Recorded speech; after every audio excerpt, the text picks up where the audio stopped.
जीवन हमें एक मौका देता है, इसलिए जब भी सही कॉलेज चुनने का समय आए तो सिर्फ मंगलायतन यूनिवर्सिटी आपके बेहतरीन भविष्य और सर्वांगीण विकास के लिए।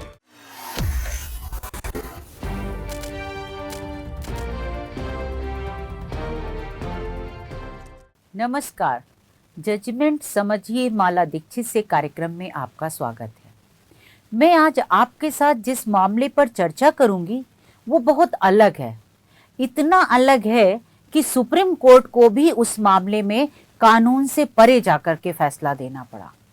कोर्ट ने माना कि कानून के मुताबिक उसके पास अभियुक्त को सजा देकर जेल भेजने के सिवाय कोई विकल्प नहीं है, लेकिन पीड़िता के साथ उसके परिवार ने, समाज ने और कानूनी तंत्र ने पहले ही बहुत अन्याय किया है। पीड़िता ने बहुत तनाव और कष्ट झेला है। अब उसके पति को जेल भेजकर कोर्ट उसके साथ और अन्याय नहीं कर सकता। ये बात कोर्ट ने अपने आदेश में दर्ज की और कोर्ट ने अभियुक्त को नाबालिग से दुष्कर्म का दोषी तो माना, लेकिन उसकी सजा माफ कर दी। तो सुप्रीम कोर्ट का मानवीय रूप दिखाने वाला ये मामला क्या था और कोर्ट ने ऐसा फैसला कैसे दिया, इस सब पर चीजों पर आज हम आपके साथ चर्चा करेंगे। पहले थोड़ा सा ये जान लेते हैं कि ये मामला क्या था और कैसे सुप्रीम कोर्ट पहुंचा, जिसमें सुप्रीम कोर्ट को कानून से इतर जाकर के फैसला देना पड़ा कि कानून की निगाह में तो उसे अभियुक्त को जेल ही भेजना था, लेकिन उसने जेल की सजा माफ कर दी। तो ये सब चीजें कैसे हुई, ये मामला क्या था, इसको सबसे पहले हम थोड़ा सा जान लेते हैं। ये मामला जिसकी हम आपके साथ चर्चा कर रहे हैं वो पश्चिम बंगाल का था। पीड़िता 14 साल की थी जब 25 साल के युवक ने उसके साथ दुष्कर्म किया था। पीड़िता के मां ने पुलिस में रिपोर्ट लिखाई थी और इस मामले में निचली अदालत ने दोषी युवक को पोक्सो कानून में, जो बच्चों के साथ सेक्सुअल हैरेसमेंट या प्रताड़ना होती है, वो कानून है पोक्सो। तो पोक्सो कानून के तहत निचली अदालत ने नाबालिग से दुष्कर्म के जुर्म में अभियुक्त को 20 साल के कारावास की सजा सुनाई थी इस मामले में। लेकिन अपील पर सुनवाई करते हुए कलकत्ता हाई कोर्ट ने निचली अदालत का सजा देने का आदेश खारिज कर दिया और अभियुक्त को बरी कर दिया था। हाई कोर्ट ने अभियुक्त को बरी करते हुए अपने फैसले में एक टिप्पणी की थी जो काफी विवादित हुई। हाई कोर्ट ने अपनी टिप्पणी में कहा था कि लड़कियों को अपनी सेक्स इच्छा पर नियंत्रण रखना चाहिए। हाई कोर्ट की ये टिप्पणी मीडिया में सुर्खी बनी थी और उसके बाद सुप्रीम कोर्ट ने मामले पर स्वतः संज्ञान लेकर के सुनवाई शुरू की थी। यानी बात जो शुरू हुई थी वो हाई कोर्ट के आदेश में एक टिप्पणी से शुरू हुई थी इस मामले में। और ये भी बात सही है कि 14 साल की नाबालिग लड़की से अगर रेप होता है तो उसमें जो नाबालिग होती है उसकी इच्छा होने ना होने, कंसेंट, सहमति होने ना होने का कोई महत्व नहीं होता। कानून की निगाह में वो गंभीर ही अपराध माना जाता है। ये तो एक कानूनी पोजीशन हुई। तो अब इस मामले पर सुप्रीम कोर्ट ने जब स्वतः संज्ञान लेकर के सुनवाई की तो सुप्रीम कोर्ट ने इस मामले में 20 अगस्त 2024 को एक विस्तृत फैसला दिया था और उस विस्तृत फैसले में सुप्रीम कोर्ट ने हाई कोर्ट का वो जो आदेश था जिसमें हाई कोर्ट ने टिप्पणी की थी कि लड़कियों को अपनी सेक्स इच्छा पर थोड़ा नियंत्रण रखना चाहिए, उस टिप्पणी को भी रद्द किया और यहाँ तक कि हाई कोर्ट का पूरा जजमेंट ही खारिज कर दिया था सुप्रीम कोर्ट ने। और सुप्रीम कोर्ट ने हाई कोर्ट का जजमेंट खारिज करके निचली अदालत का जो 20 साल की सजा देने का फैसला था अभियुक्त को, उसे बहाल कर दिया था। लेकिन हाँ, एक अंतर था, सुप्रीम कोर्ट ने वो सजा दोषी ठहराने का फैसला तो बहाल किया था, लेकिन अभियुक्त की सजा पर फिलहाल रोक लगा दी थी, यानी अंतरिम रोक थी कि वो दोषी तो है लेकिन जेल उसको तो रोक दी थी, उसको उस पर अंतरिम रोक थी, निलंबित कर दी थी सजा थोड़े दिन के लिए। इसके बाद सुप्रीम कोर्ट ने क्या किया कि इस मामले में एक 3 सदस्यीय विशेषज्ञ कमेटी गठित की और कोर्ट ने उस कमेटी से कहा कि वो सारे मामले की जांच करे और सुप्रीम कोर्ट में रिपोर्ट दे, वो पीड़िता सहित सबसे बात करे। और इस मामले में सुप्रीम कोर्ट ने एक वरिष्ठ वकील को एमाइकस क्यूरी यानी कोर्ट की मदद के लिए न्याय मित्र भी नियुक्त किया था। तो इस मामले में कमेटी, जो विशेषज्ञ कमेटी थी, उसने मामले की जांच की और सुप्रीम कोर्ट में रिपोर्ट दी। एक अंतरिम रिपोर्ट दी, फिर एक फाइनल रिपोर्ट दी विशेषज्ञ कमेटी ने। और कमेटी ने इस सबसे बात करने के साथ साथ पीड़िता से भी बात की। इस मामले में एमाइकस क्यूरी ने भी एक रिपोर्ट सुप्रीम कोर्ट को दी और बहुत सारे सुझाव दिए उस रिपोर्ट में, क्योंकि ये मामला जो था वो एडोलसेंट गर्ल की निजता से संबंधित था। क्योंकि जो टिप्पणी की थी हाई कोर्ट ने कि लड़कियों को अपनी सेक्स इच्छा पर नियंत्रण रखना चाहिए, ये टिप्पणी का मामला ही सुप्रीम कोर्ट ने सुना था एडोलसेंट गर्ल के बारे में। यानी जो किशोर वय की लड़कियां हैं, उनकी निजता के अधिकार मान करके कोर्ट ने इस मामले की सुनवाई शुरू की थी। तो ये मामला इसी नाम से चल रहा था सुप्रीम कोर्ट में। अब जब सुप्रीम कोर्ट में ये रिपोर्ट दाखिल हुई और कोर्ट ने कमेटी की रिपोर्ट देखी, न्याय मित्र की रिपोर्ट देखी, और इसके अलावा सुप्रीम कोर्ट ने पीड़िता से खुद बात की, और उसके बाद सुप्रीम कोर्ट ने ये फैसला दिया है जिसमें कि उसने अभियुक्त को दोषी तो माना, नाबालिग से रेप में, नाबालिग से दुष्कर्म करने का दोषी माना, लेकिन उसकी सजा माफ कर दी, उसे जेल नहीं जाना है अब। तो क्या हुआ सुप्रीम कोर्ट में और क्या नहीं हुआ, तो सुप्रीम कोर्ट ने ये सारी बातें अपने फैसले में दर्ज की हैं। कोर्ट ने दर्ज किया कि कमेटी ने रिपोर्ट में बताया कि पीड़िता ने अभियुक्त, जो दुष्कर्मी अभियुक्त है जिसके ऊपर केस चल रहा है, उससे शादी कर ली है और उसकी एक छोटी सी बेटी भी है। कमेटी की रिपोर्ट में जो परिदृश्य उभरा उसमें पीड़िता के संघर्ष को बताया गया है। सुप्रीम कोर्ट ने फैसले में सब कुछ दर्ज किया है। कमेटी की रिपोर्ट के मुताबिक अगर तथ्यों को देखा जाए तो दुष्कर्म की घटना मई 2018 की है। पीड़िता की मां द्वारा लिखाई गई एफआईआर देखी जाए तो पीड़िता घर से बिना बताए भाग गई थी। उसे अभियुक्त ने घर से भागने के लिए उकसाया था, ऐसा उसकी मां ने पुलिस को एफआईआर में लिखाया। पुलिस ने पीड़िता को ढूंढा, उसे आश्रय गृह में रखा गया, बाद में उसे माता पिता के पास भेज दिया गया, जहां से वो दोबारा भाग गई और अभियुक्त के साथ जाकर के रहने लगी। पुलिस में केस चलता रहा धीरे धीरे, लेकिन वो लड़की, माता पिता ने प्रयास किया कि लड़की वापस आ जाए, पीड़िता वापस आ जाए घर, लेकिन वो वापस नहीं आई। वो अभियुक्त के साथ ही रहती रही और इस बीच उसने एक बेटी को भी जन्म दिया। ऐसे में माता पिता ने पीड़िता को छोड़ दिया, उससे कोई संपर्क नहीं रखा। भाई बहन भी उस पर टॉन्ट करते थे और पीड़िता जो थी उसके पास अब एक छोटी सी बेटी भी थी जिसकी देखभाल वो कर रही थी। इस बीच क्या हुआ कि घटना 2018 की थी, 3 साल बीत गए। 3 साल बाद दिसंबर 2021 में पुलिस ने अभियुक्त को नाबालिग से दुष्कर्म के अपराध में गिरफ्तार कर लिया। अब आप यहाँ देखिए कि स्थिति यहाँ तक बदल चुकी परिस्थितियां। जिस नाबालिग से दुष्कर्म के अपराध में गिरफ्तार किया गया अभियुक्त, उससे उस समय तक पीड़िता शादी कर चुकी थी और उसकी एक छोटी बेटी भी थी और वो लोग अपने परिवार में खुश थे, रह रहे थे साथ साथ। लेकिन इसी बीच वो जो था अभियुक्त गिरफ्तार हो गया और पुलिस ने उसे जेल भेज दिया। अब यहीं से पीड़िता के संघर्ष की कहानी शुरू होती है। असली संघर्ष जो जजमेंट में लिखा है सुप्रीम कोर्ट के कमेटी की रिपोर्ट के हवाले से, वो यहीं से शुरू होता दिखा है। पीड़िता ने पति को सजा से बचाने के लिए एड़ी चोटी का जोर लगा दिया। दिहाड़ी मजदूर परिवार ने लाखों रुपए कर्ज लेकर वकीलों की फीस दी, जमानत का इंतजाम किया और ये सब रकम सुप्रीम कोर्ट ने अपने फैसले में दर्ज की है। ये फैसला जस्टिस अभय अशोका और उज्जवल भुइयां की पीठ ने 23 मई को दिया और उस फैसले में कमेटी की रिपोर्ट के हवाले से लिखा गया है कि पीड़िता ने किस चीज के लिए कितना पैसा किसको दिया। अब जरा सोचिए, किसी बहुत गरीब परिवार की पीड़िता ने कैसे इस रकम का इंतजाम किया होगा। आप भी जो रकम उसने खर्च की है उसका हिसाब किताब जब जानेंगे तो खुद चौंकेंगे कि क्या व्यवस्था है, क्या हो रहा है। कोर्ट ने फैसले में लिखा है कि पीड़िता ने करीब 2 लाख रुपए उधार लेकर मुकदमेबाजी में खर्च किए, जिसमें से 40,000 रुपए उसने वकील को दिए। इसके अलावा 10,000 रुपए एक और वकील को दिए जिसने केस जीतने के लिए, मतलब उसने कहा था केस जिता देंगे, उसके लिए अलग से 10,000 रुपए दिए। इसके अलावा पीड़िता ने चार्जशीट की कॉपी प्राप्त करने के लिए 20,000 रुपए दिए। चार्जशीट जिसे आप आरोप पत्र कहते हैं, तो आरोप पत्र की प्रति प्राप्त करने के लिए भी पीड़िता ने 20,000 रुपए दिए, जबकि आपको मालूम होना चाहिए कि कानून के मुताबिक चार्जशीट की कॉपी मुफ्त मिलती है कोर्ट से।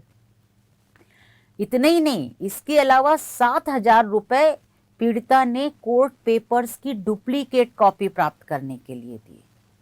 यहां भी मैं आपको बता दूं कि कानूनन कोर्ट के जो पेपर्स है वो मुफ्त में मिलते हैं। चूंकि पीड़िता जो है वो अभियुक्त की ओर से मुकदमा लड़ रही थी, क्योंकि अभियुक्त उसका पति हो चुका था, तो अभियुक्त को तो ये सब चीजें मुफ्त में मिलती हैं। लेकिन यहाँ पर पीड़िता ने 7,000 रुपए दिए उसकी डुप्लीकेट कॉपी प्राप्त करने के लिए। सुप्रीम कोर्ट के आदेश में आगे लिखा है कि सबसे चौंकाने वाली बात तो ये है कि पीड़िता ने 18,000 रुपए एक दलाल को दिए, जिस दलाल ने उसके पति को जमानत दिलाने का वादा किया था। कोर्ट इस चीज से चौंक गया कि देख लो, 18,000 रुपए तो दलाल खा गया, और इतने गरीब व्यक्ति से जितने संघर्ष, और वो खुद विक्टिम है। 2 लाख रुपए से ज्यादा खर्च करके जो पीड़िता है वो इस समय तक कर्ज से दब चुकी थी, कर्ज में डूबी थी। लेकिन पीड़िता का खर्च यहीं पे समाप्त नहीं हुआ। फैसले में आगे भी लिखा है कि कमेटी की फाइनल रिपोर्ट के मुताबिक, यानी जो विशेषज्ञ कमेटी थी उसने एक अंतरिम रिपोर्ट दी थी और एक फाइनल रिपोर्ट दी थी। तो कमेटी की फाइनल रिपोर्ट के मुताबिक पीड़िता ने 1,35,000 रुपए खर्च किए, जिसमें से 60,000 रुपए जमानत के लिए दिए उसने। 25,000 रुपए पीड़िता ने बरी होने का आदेश प्राप्त करने के लिए दिए, यानी बरी का आदेश हो जाएगा, बरी हो जाए उसका पति, इसके लिए 25,000 रुपए दिए। और 15,000 रुपए उसने सुप्रीम कोर्ट में केस दाखिल करने के लिए दिए। अब आप ये समझिए कि सुप्रीम कोर्ट ने तो सो मोटो करके सुनवाई की थी, लेकिन पीड़िता कितनी सक्रिय थी कि कहीं सुप्रीम कोर्ट से सजा ना हो जाए, तो उसने यहाँ भी केस लड़ने के लिए 15,000 रुपए दिए, यहाँ केस दाखिल किया। इतने में भी उसका कम नहीं हुआ, खर्च खत्म नहीं हुआ। इसके बाद जो पीड़िता खुद मजदूरी करके पेट पालती थी, और उसका जो पति जेल गया था, या जो अभियुक्त था, जो दुष्कर्मी है, वो भी मजदूर है, दिहाड़ी मजदूर था। उस दुष्कर्मी पति को सजा से बचाने के लिए पीड़िता ने वकील को पैरोकारी के लिए सुप्रीम कोर्ट में पेश होने के लिए जाने के लिए भी पैसे दिए। पीड़िता ने वकील को सुप्रीम कोर्ट में पेश होने के लिए जाने के लिए हवाई जहाज का किराया दिया, 25,000 रुपए खर्चा। ये सब लिखा है सुप्रीम कोर्ट के ऑर्डर में।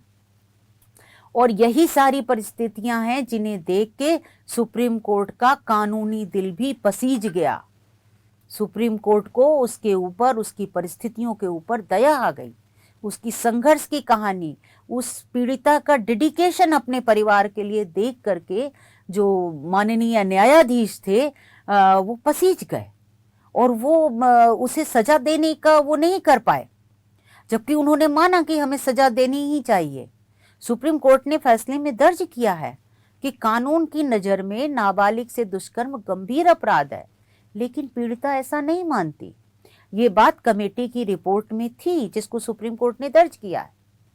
और मामले के तथ्यों को देखा जाए तो पीड़िता अभियुक्त से प्यार करती है, उससे शादी कर चुकी है, उसके बच्चे की माँ है, और अब पीड़िता को सिर्फ एक ही धुन है कि वो किसी भी तरह अपने पति को सजा से बचा ले, बस। ये सारी चीजें सुप्रीम कोर्ट ने महसूस की। अब आप देखिए कि जो सुप्रीम कोर्ट सिर्फ कानून की भाषा समझता है, सिर्फ कानून जानता है, सिर्फ कानून बखानता है, तो वो कानून बखारने वाले सुप्रीम कोर्ट का दिल पसीज गया। और जो पीड़िता है, जिसको न्याय दिलाने के लिए सुप्रीम कोर्ट बैठा है, कि उसके साथ अन्याय हुआ, एक नाबालिग के साथ दुष्कर्म हुआ। देखा जाए तो पीड़िता 14 साल की थी, और जो अभियुक्त था वो उस समय 25 साल का था, यानी उससे 10 साल से भी ज्यादा बड़ा, 11 साल बड़ा था, जिसने उसके साथ ऐसा अपराध किया था। लेकिन जो परिस्थितियां बनी, जो परिस्थितियां दिख रही थी, वो ये थी कि वो लड़की खुद ही उससे प्रेम करती थी, और वो अपने मन से उसके साथ गई थी। तो यहाँ पर सुप्रीम कोर्ट कानून कहता है कि नाबालिग से दुष्कर्म के मामले में जो पीड़ित होती है उसकी सहमति, उसकी इच्छा का कोई मायने नहीं है। ये एक गंभीर अपराध है। लेकिन यहाँ पर परिस्थितियां दूसरी थी। सुप्रीम कोर्ट ने कहा, अपने फैसले में कहा है कि कमेटी की रिपोर्ट देखने से पता चलता है कि पीड़िता घटना को गंभीर अपराध नहीं मानती है, जिसके कारण उसे इतना झेलना पड़ा। यानी पीड़िता को क्यों झेलना पड़ा? सिर्फ इसीलिए इतना सब संघर्ष उसके जीवन में आ गया क्योंकि उसके साथ ये एक घटना घटी थी। उसके साथ दुष्कर्म हुआ था जब वो एक बच्ची थी, स्कूल में पढ़ती थी। तो कोर्ट ने कहा है कि ये सब इसलिए हुआ क्योंकि पीड़िता को शुरुआत में जानकारी नहीं दी गई। कोर्ट ने माना कि ये केस आंखें खोलने वाला है। ये केस हमारे समाज की, हमारे कानूनी तंत्र की और पीड़िता के परिवार की खामियों को उजागर करता है। कोर्ट ने कहा कि मामले को देखने के बाद उन्हें लगता है कि अगर अभियुक्त को जेल भेजा गया तो सबसे ज्यादा पीड़िता ही भुगतेगी। यानी यहाँ सुप्रीम कोर्ट ने ये फील किया कि जिसको हम न्याय देने की कोशिश कर रहे हैं, जिस पीड़िता को न्याय देने की कोशिश की जा रही है, कि अभियुक्त को सजा दे करके कोर्ट क्या करता है? कोर्ट पीड़ित को न्याय देता है। किसी भी अपराध में सजा देने का अल्टीमेट उद्देश्य जो है, अंततः उद्देश्य ये होता है कि जो व्यक्ति उस अपराध का भुक्तभोगी है, पीड़ित है, उसे न्याय मिले। तो यही न्याय देना चाहता था कोर्ट। तो उसको लगा कि हम किसको न्याय दे रहे हैं? अगर हमने उस अभियुक्त को जेल भेज दिया तो सबसे ज्यादा अगर कोई भुगतेगा तो वो पीड़िता ही भुगतेगा। ये कोर्ट ने लिखा है अपने जजमेंट में। कोर्ट ने कहा है अपने फैसले में कि घटना 2018 की है और अब पीड़िता उस समय से बेहतर स्थिति में है। वो अपने छोटे से परिवार में आराम से रह रही है।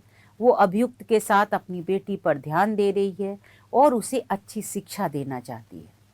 पीड़िता फिर से स्कूल जाने लगी है। बीच में कोर्ट ने जो ऑर्डर किए थे उसमें कहा था सरकार से कि तुम जो पीड़िता है उसके वो पढ़ना चाहती है, क्योंकि कमेटी ने उससे बात की थी तो पता चला था, तो उसकी पढ़ाई का इंतजाम करे, उसे वोकेशनल ट्रेनिंग का इंतजाम करे ताकि वो अपने पैरों पे खड़ी हो, उसका पुनर्वास हो। तो कोर्ट ने जजमेंट में नोट किया है कि पीड़िता फिर से स्कूल जाने लगी है। वो 10वीं में है तो 10वीं में उसका एडमिशन हुआ है। ये पिछले साल दिसंबर में उसका एडमिशन हुआ, तो वो पढ़ रही है और वो आगे पढ़ना चाहती है, वो ग्रेजुएशन करना चाहती है। तो कोर्ट ने उसको आदेश दिया है कि एक तो पीड़िता की पढ़ाई जारी रहे, दूसरे कोर्ट ने पीड़िता के पुनर्वास का भी आदेश दिया है और सुप्रीम कोर्ट ने अभियुक्त की आगे की सजा माफ कर दी है। हालांकि कोर्ट ने कहा है कि ये केस भविष्य के लिए नजीर नहीं होगा। यानी इस केस का हवाला दे करके ऐसे ही किसी मामले में कोई दूसरा व्यक्ति सुप्रीम कोर्ट से ऐसा ही आदेश नहीं पा सकता। यानी ये भविष्य के लिए ये केस प्रेसिडेंट नहीं है, नजीर नहीं बनेगा, मिसाल नहीं होगा। इस मामले में जो फैसला दिया गया है वो इस केस की विशिष्ट परिस्थितियों को देखते हुए दिया गया है।